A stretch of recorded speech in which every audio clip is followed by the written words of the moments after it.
BJP শাসিত রাজ্য রাজস্থানে পরিযায়ী শ্রমিক হিসেবে যাওয়া বাংলার শ্রমিক খুন। দেখুন বিস্তারিত।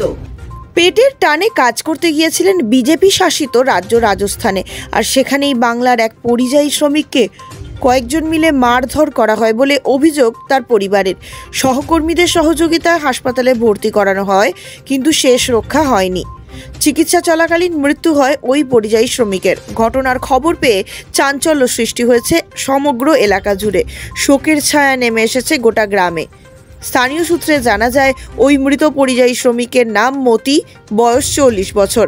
তার বাড়ি মালদা জেলার হরিশ্চন্দ্রপুর 1 নম্বর ব্লকের অন্তর্গত ভিঙ্গল গ্রাম পঞ্চায়েতের মিশকিনপুর গ্রামে।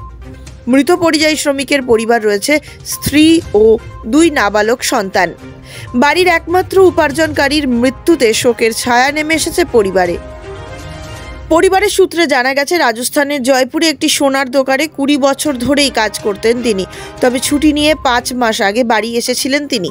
এরপর সে আবার সোনার দোকানে কাজে যোগদান করে। গত আগস্ট মাসে 28 তারিখে দোকানে খাওয়ার রুমে ওই পরিযায়ী শ্রমিককে কয়েকজন মিলে মারধর শুরু করে বলে পরিবারের অভিযোগ। সহকর্মীদের সহযোগিতায় হাসপাতালে ভর্তি করা হয় তাকে। হাসপাতালে চিকিৎসা চলাকালীন শুক্রবার দিন সকালে তার মৃত্যু হয়। মৃত পরিযায়ী শ্রমিকের স্ত্রী রৌশনা খাতুন বলেন, একমাত্র আয়ের উৎস ছিল স্বামী। আজ সে আর নেই। ছোট ছোট 2টি ছেলেকে নিয়ে কিভাবে চলবে তার সংসার। সরকারের কাছে আবেদন করেছি, আমার স্বামীকে যারা মারধর করেছে, হত্যা করেছে, তাদের যেন কঠোর শাস্তি হয়। মুখ্যমন্ত্রীর কাছে সাহায্যের আবেদন করেছি।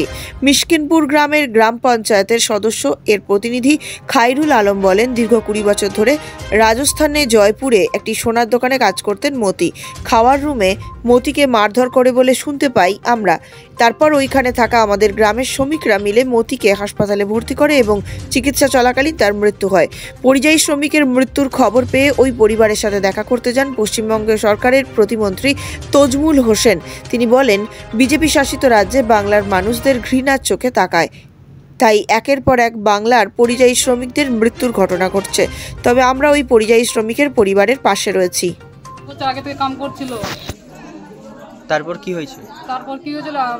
সোমবার দিনে ফোন লাগাইছিল আমাকে। গোটে দিনে লাগাইনি। আমি বলছি তো কেন ফোন লাগাইনি। আমি লাগালাম রাত 10টার পরে। তো একটা বাচ্চা ওঠালো ফোনটা। বাচ্চাটা ওঠাই না, বলছে কি আমার কাকু শেষ। তো আমার কাকুকে দেখতো ফোনটা, তো কানত নাগাই দিলে তো বলছে কি এই আইনের আমি শেষ। তো আমি বললাম কি শেষ কেন? তো আমার ছোঁয়া পাকে কি দেখবি, আর যে তুই টাকা পয়সা আছে খাবি। আমাকে মারধর করেছিল। তো কে মারধর করেছে? স্টাফের লোক মারধর করেছিল। আমি শেষ। আমার হসপিটালে লাগাচ্ছে। তো কে লাগাচ্ছে? রুমের লোক লাগাচ্ছে। কোন দিন এই কথাটা কোন দিন বলেছে? মঙ্গলবারে। তারপর কত 20 বছর আগে থেকে কাম করছি। কিসের দোকানে কাজ করছে? সোনার দোকানে। জয়পুরে। হ্যাঁ, এমআই রোডে কাম করছে জয়পুরে। বিচার চাই, সঠিক বিচার চাই। মতি নাম ছিল। বয়স কত ছিল? বয়স 42 বছর। বলছি ও কি একাই কাজ করছে না আর সংসারে উপার্জনকারী কেউ আছে? 60টা লোক কাজ করছে। 60টা লোক কাজ করছে দোকানে। আপনার পরিবারের আয়ের উৎস কি? পরিবারে রাখলাই। আচ্ছা, আপনার বাড়িতে কে কে রয়েছে এখন বর্তমানে? আমার 2টা ছেলে আছে, ছোট ছোট। আর আপনি? আমি আছি। 2টা ছেলে আছে। আচ্ছা, বাচ্চাটির বয়স কত?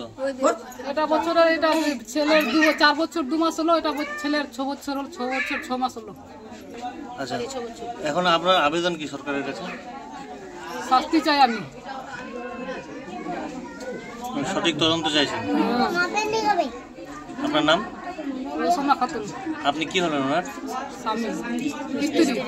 চ্যানেলটি দেখতে থাকুন জিও টিভি, ই বাবা এবং প্লে অন টিভিতে। সঙ্গে থাকুন, সঙ্গে আছি।